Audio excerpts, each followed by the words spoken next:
نحمده ونصلي على رسوله الكريم اما بعد فاعوذ بالله من الشیطان الرجیم بسم اللہ الرحمن الرحیم رب اشرح لي صدری ويسر لي امری واحلل عقدۃ من لسانی یفقهوا قولی اللهم فقهنا في الدین اللهم انا نسألك علما نافعا وعملا متقبلا ورزقا طیبا۔ کیسے ہیں آپ سب لوگ؟ اللہ سے دعا گو ہوں کہ اللہ تعالی ہم سب کو ایمان اور صحت و تندرستی کی بہترین حالت میں رکھے۔ ہمارے یہ جو ٹاپک ہیں وہ ہیں سنتوں کو فالو کرنا، اور جیسے میں نے فرسٹ کلاس میں کہا تھا کہ ہم ایک دن میں کم از کم 1000 سنتیں فالو کر سکتے ہیں۔ روزمرہ ہم دن کو صبح سے لے کے رات تک جو بھی عمل کرتے ہیں، جو بھی کام کرتے ہیں، وہ 1000 سے بھی زیادہ ہوتے ہیں، اور اگر ہم اسے قرآن و سنت کے مطابق کریں تو وہ ہمارے لیے اجر کا سبب بنتے ہیں۔ کافر بھی صبح اٹھتا ہے، مومن بھی اٹھتا ہے، کافر بھی واش روم جاتا ہے، مومن بھی جاتا ہے، کافر بھی کھانا کھاتا ہے، مومن بھی کھاتا ہے، لیکن فرق کیا ہے؟ مومن اس طرح سارے کام کرتا ہے جیسے نبی کریم صلی اللہ علیہ وسلم نے کیے، اور کافر دنیا کے اصولوں کو سامنے رکھتے ہوئے کرتا ہے۔ تو ہم مسلمانوں کو اپنی یومیہ زندگی میں جس بات کا سب سے زیادہ اہتمام کرنا چاہیے وہ یہ ہے کہ اپنی تمام حرکات اور سکنات میں آپ صلی اللہ علیہ وسلم کی سنت پر عمل کرنا، اور صبح سے لے کے شام تک اپنی پوری زندگی کو آپ صلی اللہ علیہ وسلم کے طریقے کے مطابق منظم کرنا۔ اللہ تعالیٰ سے محبت کی علامت میں سے ایک علامت یہ ہے کہ انسان آپ صلی اللہ علیہ وسلم کی عادات، ان کے افعال اور ان کے احکام اور ان کی سنتوں کی پیروی کرے۔ سورۃ آل عمران میں فرمان الہی ہے، قل ان کنتم تحبون اللہ فاتبعونی یحببکم اللہ ویغفر لکم ذنوبکم واللہ غفور رحیم۔ کہہ دیجیے کہ اگر تم اللہ تعالیٰ سے محبت رکھتے ہو تو میری تابع داری کرو، خود اللہ تم سے محبت کرے گا اور تمہارے گناہ معاف فرما دے گا، اور اللہ تعالیٰ بڑا بخشنے والا مہربان ہے۔ حسن بصری رحمۃ اللہ علیہ کا کہنا ہے کہ اللہ سے محبت کی علامت اس کے رسول صلی اللہ علیہ وسلم کی سنت کی پیروی کرنا ہے۔ کسی مومن کا اللہ کے ہاں کتنا مقام ہوتا ہے اس کا دار و مدار بھی آپ صلی اللہ علیہ وسلم کی اتباع پر ہے۔ سو جس قدر زیادہ وہ آپ صلی اللہ علیہ وسلم کی سنتوں کی پیروی کرے گا اتنا زیادہ اللہ کے ہاں لائق کے احترام ہوگا۔ تو جہاں تک میری آواز جاتی ہے میں سب سے یہی بارہا ریکویسٹ کرتی ہوں کہ زندگی تو ہم نے گزارنی ہے، تو پھر کیوں نہ ہم قرآن و سنت کے مطابق گزاریں، اور ایک سنتوں کو جاری کرنے والا حدیث کے مفہوم کے مطابق اسے 100 شہیدوں کے برابر اجر ملتا ہے۔ اور دوسرا سب سے بڑی چیز ہے کہ اس سے ہمارے گھر میں بہت برکتیں ہوتی ہیں، بہت خوشحالی آتی ہے اور بہت سکون ہوتا ہے۔ آپ اس نسخے کو جو دل نواز سنتوں کے ٹاپک سے میں شروع کر رہی ہوں اپنا کے دیکھیں۔ ہمیں تو وظیفے چاہیے نا، شارٹ کٹ جس سے ہماری زمین آسمان ایک ہو جائے۔ میں آپ کو وظیفے نہیں دے رہی، میں آپ کو نبی کریم صلی اللہ علیہ وسلم کی دل نواز سنتیں دے رہی ہوں، آپ انہیں اپنائیں، آپ کو کسی وظیفے کی ضرورت نہیں رہتی۔ جی، پہلے ٹاپک میں ہماری 5 سنتیں تھی، کچھ بھی نہیں اس کے لیے کرنا تھا، وہی عمل تھا جو روز ہم کرتے ہیں، لیکن نیت کیا تھی کہ نبی کریم صلی اللہ علیہ وسلم کے طریقے سے کریں گے۔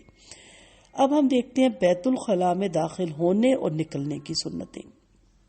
ظاہری بات ہے، بشری تقاضا ہے، فطری تقاضا ہے، یہ تو سب کے ساتھ ہے، لیکن ہم کیوں نہ اس طرح کریں جس طرح نبی کریم صلی اللہ علیہ وسلم نے ہمیں بتایا۔ جب نمبر 1 دیکھ لیتے ہیں، بخاری کی روایت ہے، جب بیت الخلاء میں داخل ہو جائیں تو اس وقت سلام کا جواب نہ دیں۔ ٹھیک ہے، آپ کو کوئی آواز آئے، کوئی آپ کو بلائے، آپ کھنگار کے بتا دیں کہ بھی میں واش روم میں ہوں، لیکن اونچی آواز میں جواب دینا کہ میں ادھر ہوں، یہ اسلام میں منع ہے۔ دوسری چیز ہے بیت الخلاء میں داخل ہونے کی دعا۔ آپ سب کو اٹھنے کی دعا یاد ہے؟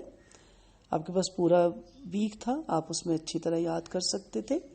جن کو نہیں یاد وہ دوبارہ سے یاد کریں، اور میرا پہلا جو اس کے بارے میں لیکچر ہے، کلپ ہے 9 منٹ کا، وہ دوبارہ سن لیں۔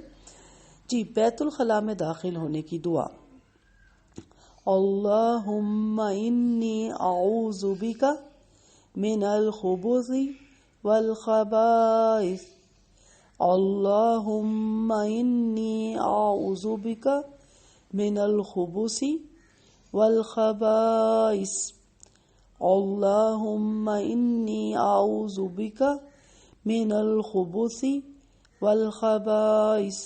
اے اللہ میں تیری پناہ میں آتی ہوں یا آتا ہوں شیطانوں، مذکر شیطانوں اور مؤنث شیطانوں سے، جننیوں اور جنوں سے بھی آپ کو روایت ملیں گے الفاظ، اور مذکر شیطان کہہ لیں یا مؤنث شیطانوں سے، کیونکہ جو بیت الخلاء ہے، گندی جگہیں جو بھی ہیں، آپ کوڑے کے ڈرم کے پاس سے گزرے تو بھی یہ دعا پڑھیں، کسی ویران اور گندی جگہ سے گزرے تو بھی یہ دعا پڑھیں، کیونکہ یہی جگہ ان کا گھر ہوتا ہے۔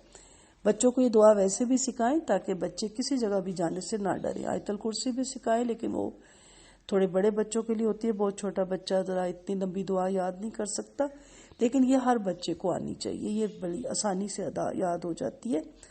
تو یاد رکھیں کہ آپ صلی اللہ علیہ وسلم نے شیطانوں کے شر سے اللہ کی پناہ اس طرح طلب فرمائی کہ عام طور پر شیطان بیت الخلاء ہی میں رہتے ہیں۔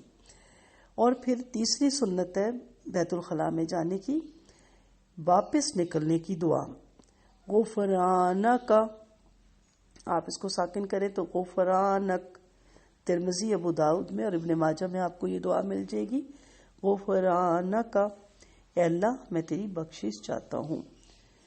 تو یاد رکھیے کہ انسان کو دن اور رات میں کئی مرتبہ بیت الخلاء میں جانا پڑتا ہے، تو ہر مرتبہ اسے ان سنتوں پہ عمل کرنا چاہیے۔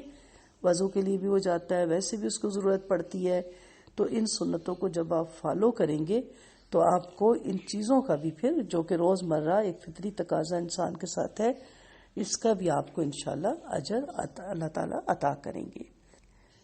تو میں سب سے ایک ریکویسٹ کرتی ہوں کہ جو یہ لیکچر سنیں ان سنتوں کو فالو کریں۔ آپ حیران ہو جائیں گے کہ دن میں آپ 1000 سنتوں کو فالو کر لیں گے، اور آپ کے گھر میں اس کی برکتیں نازل ہوں گی، آپ کے گھر میں برکتوں کا نزول، رحمتوں کا نزول ہوگا۔ یاد رکھیں کہ ان چیزوں پہ عمل کرنے سے آپ کو بہت ثواب ملے گا۔ ہاں، چھوڑنے پہ کوئی گناہ نہیں ہے، لیکن میں ان سنتوں کو آپ تک پہنچانے کی کوشش کروں گی جو روز مرہ آپ نے ویسے بھی وہ عمل کرنے ہی کرنے ہیں، اور میں نے جب دیکھا تو ان کی تعداد 1000 سے بھی زیادہ تھی، ٹھیک ہے۔ لیکن جیسے میں بارہا کہہ رہی ہوں کہ تمام معمولات کو آپ صلی اللہ علیہ وسلم کی سنتوں کو مد نظر رکھ کر سر انجام دیں تو پھر آپ کے لیے یہ عمل زیادہ خوبصورت ہو جاتا ہے، اور آپ کو زیادہ یہ عمل اچھا لگنے لگ جاتا ہے، اور کرنا تو ہے ہی ہے، لیکن ان کے فائدے بہت زیادہ ہیں۔ اگلی کلاس میں آپ کو ان کے فائدے مزید بتاؤں گی۔ السلام علیکم ورحمۃ اللہ وبرکاتہ۔